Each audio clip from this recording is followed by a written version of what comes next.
જય હિન્દ, નમસ્કાર। હું છું તેજસ ગાજીપરા, આમ આદમી પાર્ટી રાજકોટ જિલ્લા પ્રમુખ। અને આજે મારી સાથે જિલ્લા, તાલુકા અને વિધાનસભાની ટીમમાંથી જુદા જુદા મારા જિલ્લાના મંત્રી ભરતભાઈ સાકરિયા, તેમજ જિલ્લાના મંત્રી પરાક્રમસિંહ જાડેજા, અમારા ચૂંટાયેલા પ્રતિનિધિ જયરાજભાઈ ગોજાણી, અજયભાઈ વાછાણી, ઘણા બધા એવા આગેવાનો। રિંકલ આંદોલનનો 6થો દિવસ આજે સરકારી હોસ્પિટલ જસદણ ખાતે અમે જે આંદોલન લઈને બેઠા છીએ, એમાં ગઈકાલના એક ભારતીય જનતા પાર્ટીના કોર્પોરેટર વોર્ડ નંબર 4ના એવું કહેવા માંગતા હતા કે જેમ બારે જે લોકો બેઠા છે એ પાયા વિહોણી વાત કરે છે અને ખોટી વાત છે।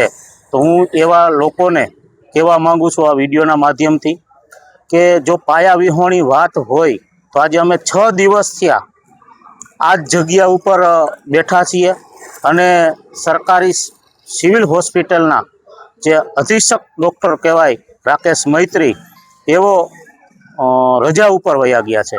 તો એનું કારણ શું?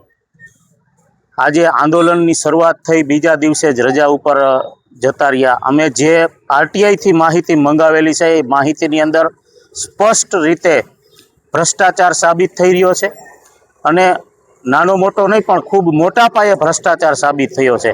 અને આ